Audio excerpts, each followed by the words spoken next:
beauty about Manipu-slayer. It shows us that, connecting it, our wants and needs are areas where we are very likely to be manipulated. Because if I have a deep desire for belonging, that means that someone who can sniff out, she just wants to belong, is going to say, come here, you belong here. We're friends. We're a group. We're together. Oh, you know what? I expect all my friends to do this thing. And you're like, oh, well, that's the small price I have to pay to belong to this group. Sure, I'll do it. Right? And then we get manipulated through a facade of getting our needs met. And so as you start to become more aware of, this is what I need in life, this is who I am, then you can see beyond people's bullshit to that, right? And that's where a lot of that people-pleasing is birthed out of. I want to be seen as a nice person. Why do you want to be seen as a nice person? Because people, when I was a kid, people told me, nice people have friends. Nice kids have friends. Everybody likes a nice girl. Everybody accepts a nice girl. And it boils down, why? Why does that matter? Because I don't want to be alone, because I want to have belonging and protection. So when we can ask ourselves that why, then we can start to see, oh, this is what gives me weaknesses. This is what gives me weaknesses. And I think it's so wise of you to say, I can't say I'm never going to be manipulated. Because when we say it's not possible is when it is the most possible. Because you've turned a blind eye to the possibility. And what happens when you don't want to believe something exists?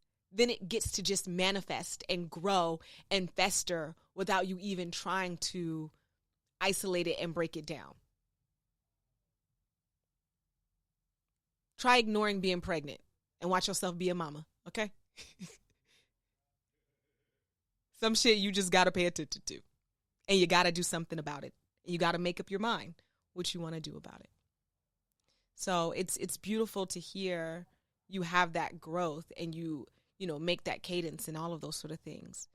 And I promise you, we will always be susceptible to manipulation in some ways, in some form. It's a human thing, right? I was just talking to my friend who had just had a baby. That's why I got babies in the brain. And she was like, her son is like 5 months old. And every time she puts him in the car seat, once he actually choked, and now he just makes a choking noise every time she puts him in the car seat. And I'm like, girl, that baby is manipulating you. Because we respond to that. And so what happens with adults who, because we don't just cut off everybody every time they try to show these maladaptive ways of getting their needs met by cutting them off.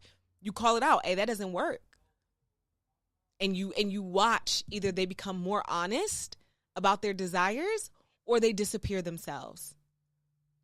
But as soon as we respond to someone's manipulative ways, subconsciously or consciously, they're like, oh, that's what I got to do. So the less that shit works on you, the more they can either become their authentic self or move out of the way of that. But also, remember, we are colluding with people energetically. So the less you believe that you are worthy of that disrespect, worthy of that deceit, worthy of that being misused, the less likely it's going to happen to you. It's all about the self-beliefs that we have. You know how powerful you are, and you know how much you orchestrate, and you know if that you can have conversations with people and project a future.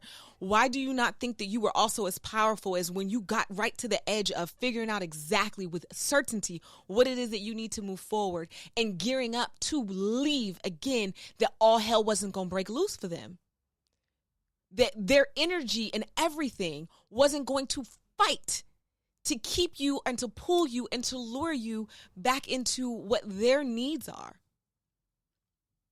And I said I wasn't going to address it, but I am. Yeah, okay. So someone's having a double mastectomy. Someone's falling at work, and all of these other sort of things are happening. I'm sorry. Last time I checked, you were a teacher for small children, not a fucking doctor. Am I right? So if you are not the best person for the job, then are you not doing a disservice to them by putting a Band-Aid on it? That's the same thing I said before when I said when I first started coaching, I didn't trust and believe really that my clients could take care of themselves. So I just wanted to hijack and I just wanted to control the situation and I just wanted to help them. And I didn't want them talking to their co-parent without calling me first or without figuring it out. And I didn't want them doing that because I didn't trust that they can handle it on their own. But the truth is, then they're going to continue to utilize me until I'm exhausted. Because why? At the time, I also didn't believe that I was worthy of rest. I didn't believe that I could have things without fighting for it, without martyrizing myself.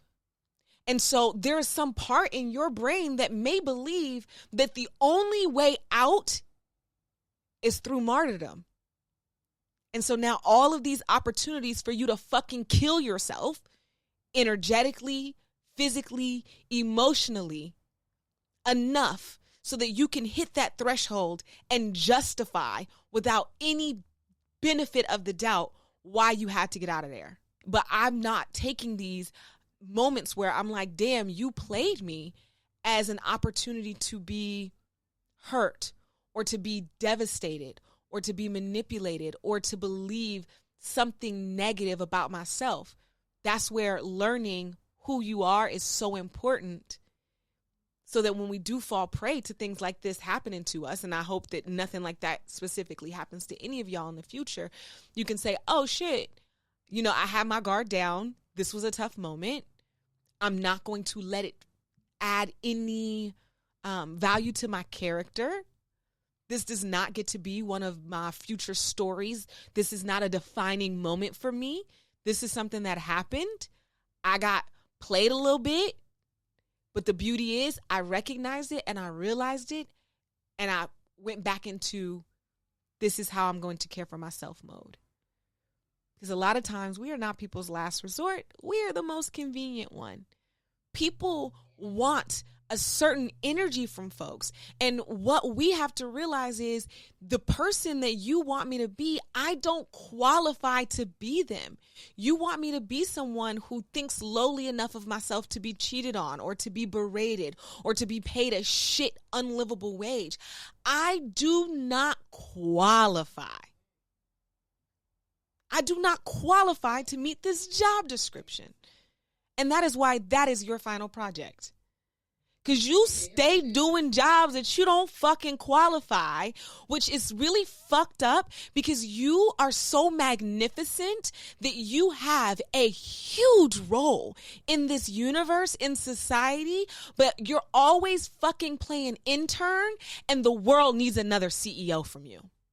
You do not qualify to continue to be the intern of people's self-hate. You do not qualify to be a dirty mirror. You don't qualify for this shit. And so it's not fair because the people who want to suffer, they're not getting the opportunity to suffer properly. And the people who want to thrive, they're not meeting you so that they can thrive and grow and learn and have a proper vessel to bounce ideas off of that makes this world a more beautiful place. You are a misfit. Please get to where the fuck you belong, sis. And it's tough, especially in the face of death or illness or utilizing our skills or our tools or our gifts. We feel this obligation to show up, but not to the point of martyrization, not to the point of martyrdom. Thank you. A deep, deep thank you goes out to you, BaeFriend, for tuning into the Shift Show. I'm Britteny Floyd-Mayo, founder of Trap Yoga Bae, your positive psychology advocate, and master confidence coach. I'm so glad that you joined me on this journey of self-discovery and transformation. My goal with Shift Show is to bring you real, raw, and unfiltered clips from live coaching sessions that can inspire you to live your best life and get your shit together. I'm so glad you joined me on this journey of self-discovery and transformation. Don't forget to follow me on social media at Trap Yoga Bae to find out how you can be in the room live, as well as catch behind-the-scenes content and daily inspiration. You can listen to Shift Show everywhere you listen to audio. You name it, bitch, I'm there. Thanks for being a part of my BaeFriend community. Stay fabulous, keep shining, and remember, you can get your shift together so you can keep your shit together. Until next time, BaeFriends. Mwah.